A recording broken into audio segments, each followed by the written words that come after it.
You listening, boy? Today's video is a response to a video that YouTube user Godless Cranium released a little while ago, where he challenged Christians to explain to him, Here's the question.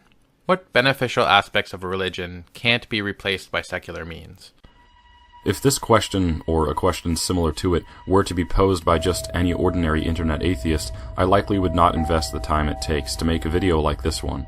But over the past few months, since I've come to know this guy here on YouTube, I can rest assured that he, as well as many of his 12,500 followers, will appreciate this video.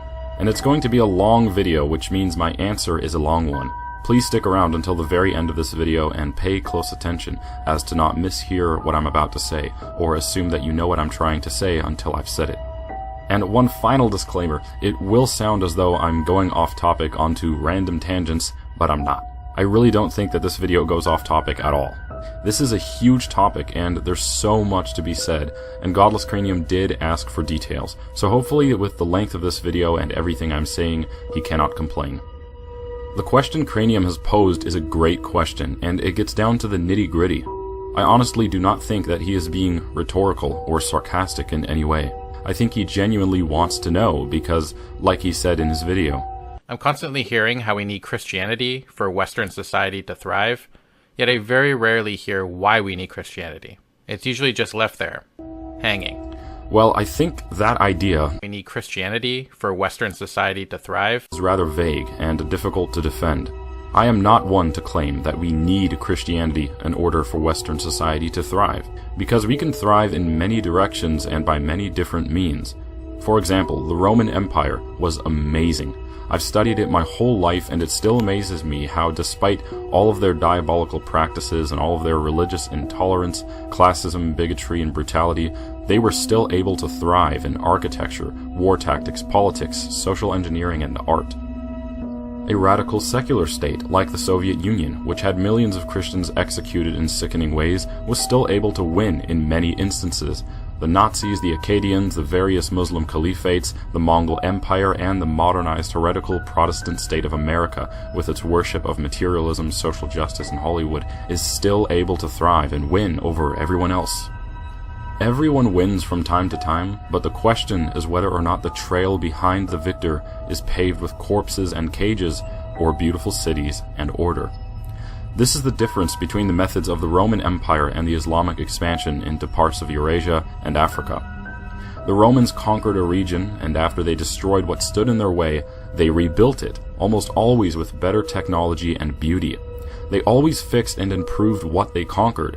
The Muslims did not do this. The Muslims robbed cultures of their successes and claimed them as their own. They had millions of people put to the sword or crucified, and then they moved on, conquering more. The Muslims, at least in their early days, were amazing warriors. Their war tactics were so clever that it seemed as though they were cheating somehow, conquering far more than the Roman Empire did in just a fraction of the time it took them. They bribed, they intimidated, and they slaughtered, but they thrived. Their methods got them great wealth and influence.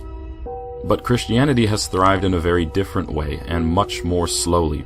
It sent out monks who preached in foreign cities and won converts through the loving message of the gospel. Many of these converts were chieftains, jarls, and lords of cities, and so when they converted, many of the commoners would convert over to Christianity because their political leader had set the example. By all means, this was often by design.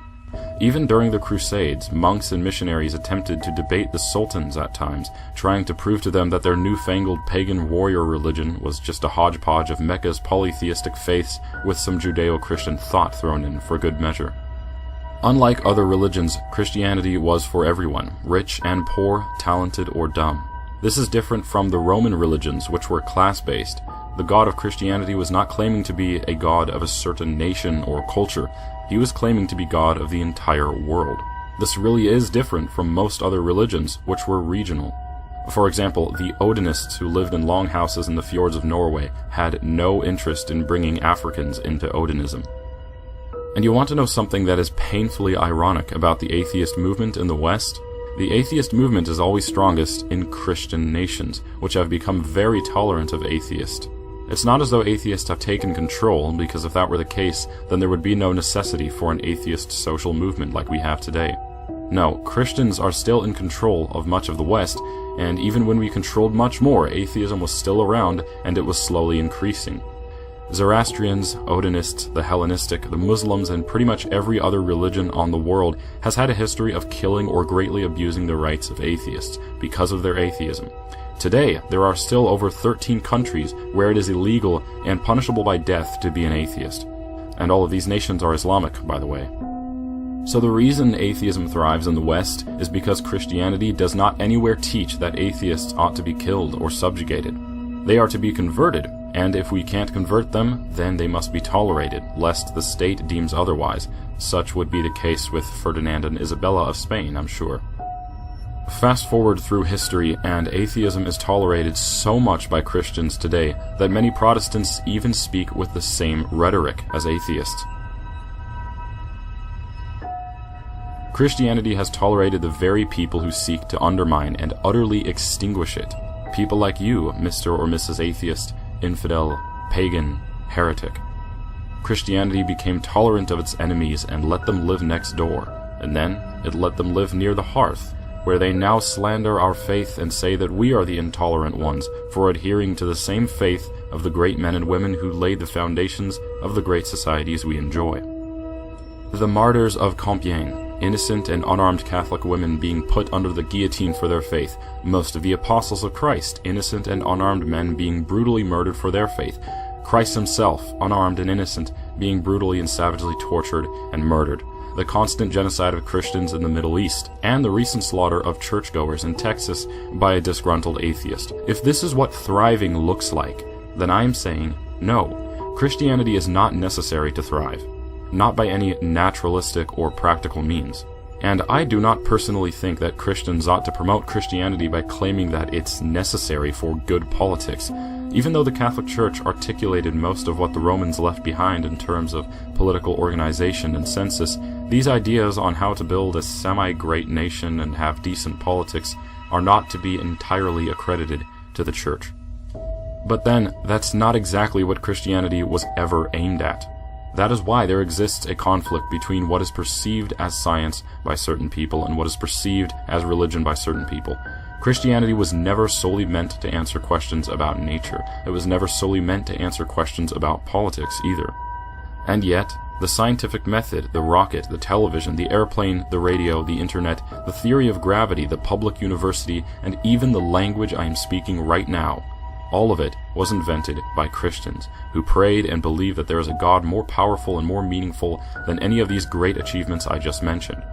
Now, what objectors will say to this is, yes, a Christian person did that great thing, but it wasn't their Christianity that did it. It was their scientific or philosophical insight that did it. It had nothing to do with Christianity. In fact, atheist Michael Shermer said that in a debate with David Wood. He said that all of the great achievements of Christians has nothing to do with Christianity, which is the greatest double standard we hear from atheists. We hear them say that Christianity is evil because of the wrongdoings of Christians, and that is the guilt by association fallacy, by the way. And then when Christians do something good, like contribute to science or build one of the greatest nations on earth, the atheist claims, as Shermer did, it's got nothing to do with Christianity. Christianity has traditionally viewed science as the means by which mankind must relieve itself of its many natural sufferings. It is to be instrumental in bringing people out of poverty, sickness, and ignorance. The Roman Empire was laden with many corrupt practices even the modern atheist would look down on, and these practices were abolished by the Catholic Church. Slavery, the public torture and slaughter of prisoners, pedophilia, polygamy, human sacrifice, and every other diabolical pagan practice in Eurasia and North Africa ended by the Catholic Church. So what I'm getting at with all of this, what I want to convey, is that Christianity does not always thrive. In fact, it usually takes the hard way to success, but whether or not it's necessary for society, it is still here. Christianity will always exist, and the opposition it receives from guys like Godless Cranium even, who's not even a bad guy, it just gives more relevance to Christianity. And you know, every time an unarmed Christian is shot, beheaded, or burned alive by someone who hates Christ, Christianity continues to grow. So, to begin summarizing my answer to the question, what beneficial aspects of a religion can't be replaced by secular means? I would personally say all of them. Meninggal ya. Menusil.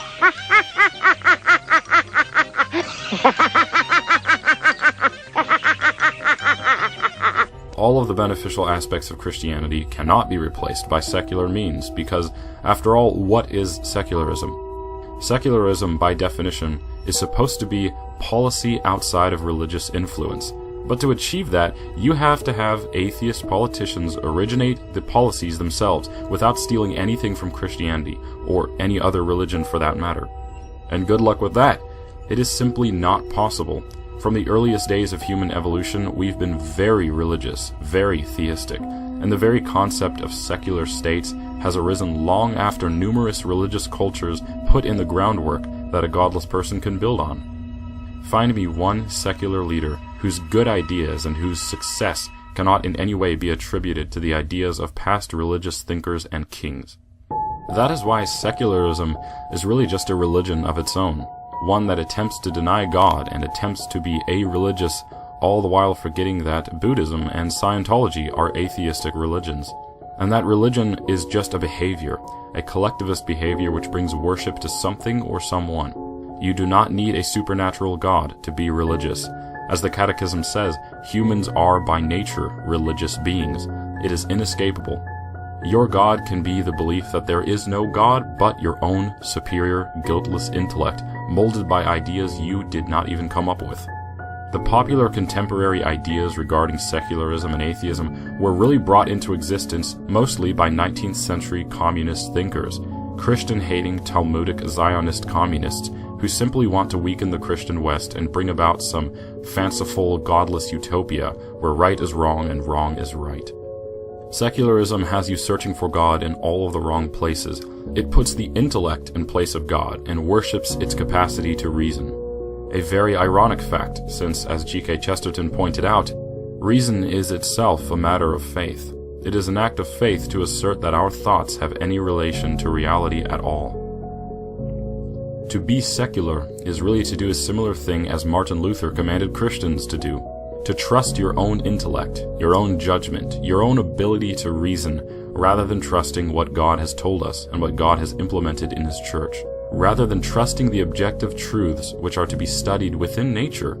Yes, nature can be learned from, and for all of the praise it receives from the godless, they are incidentally the ones being the most unnatural, denying their inborn desire to know God, denying their gender, denying their natural sexuality, and even denying their own species for pity's sake. And so when Godless Cranium mentions secular means in his question, whose secular means are we referring to? At least with organized religions, we have codes, doctrines, references for how to conduct ourselves. But with the secular world, it varies dramatically from person to person. The only real criteria is that you do something in glory to your own intellect or to what you would call science or social justice. So long as you say that what you're doing is for the people and not because God wants you to, then you are a secularist. And so it's rather ambiguous, isn't it? Could I not feign atheism myself and simply promote Christian ideals with another motivation other than faith? How do you distinguish secular from religious policy? And it isn't as though we have no secular states to reference here. I always tell atheists, if you really think that you want to live under total secularism, move to North Korea. They loathe the name of God there. Their God is the state, and whoever's fat, ugly arse sits on the throne. Move there and tell me what it's like. Tell me how free it is. Now, Cranium really wanted details, so let me speak of something that happened in history that never could have happened without the Church and the unity and order that it brought to Europe. The Crusades. If it were not for the Crusades, we would all be speaking Arabic right now and worshipping Allah, stoning women for their infidelity, throwing gays off of buildings, and chopping the hands off of children who steal something from the corner store. Europe was invaded, as was Africa and the rest of the Middle East. Islam was almost at the walls of Paris before we started pushing them back. We were only able to push the Saracens back because we were united under the cross, not a secular banner. A secular banner can still unite people, but it only does so out of fear or some grandiose payment. The brave men and women of Europe who died so that you and I could be born into a civilized Christian society would not have done so unless their love for God and their love for their fellow Christian were so strong.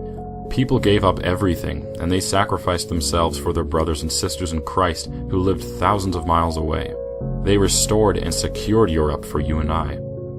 And now ask yourself how much unity and purpose atheism brings to atheists across the globe. It doesn't bring very much, and I'm being told this all the time by atheists. Whenever I say anything that seems to generalize atheists in some way, I get told how different they all are, and how their atheism does not make them allies or friends. They are divided on almost everything, except a hatred of, or a mere indifference to, Christianity. The problem with trying to answer Cranium simply is that we are both the product of a society entrenched in religious thought. You would have to go out and start your own country and build it on whatever you think are secular ideals, and then if it turns out better than North Korea, or better than the United States, then we can have a comparison. But when I stop and think about what beneficial aspects of religion cannot be replaced by secular means, I have to look at history and ask myself, when has a secular state, like Communist Russia, Communist China, Cuba, or North Korea, ever produced something better than that of what Christian policies have produced? Even in the world today, we see every godless leader making decisions that are absolutely destroying their once great nations, letting in Muslims, promoting transgenderism, and forcing homosexuality down people's throats, and attacking the traditional family, which is really the note that I want to end this rambling on. Cranium also mentioned in his video that he's getting married. So congratulations, man, I'm proud of you. Marriage and family is something the church has always promoted, to be fruitful and multiply, and for man and woman to come together in loving unity for life. This is the natural order of things, and it is exactly what the godless world is attacking. It encourages children to try out different genders, or to pursue romantic relations with the same gender, or to choose to be another age, or to be another species. This madness that I'm sure a guy like you sees as madness is the product of secularism. The church does not condone it, and the church once made efforts to thwart this sort of sick degeneracy and to promote what you're about to do. So I pray that you and your fiancé have a great wedding and a long life together. Alright, so even though I'm ending this really long video here, there is still so much I could have said, and I will be updating the description of this video with links to articles and videos which elaborate more on the issue of what Christianity has done for the West. So if this video wasn't enough, please check the description. Thank you all so much for watching, and happy Thanksgiving.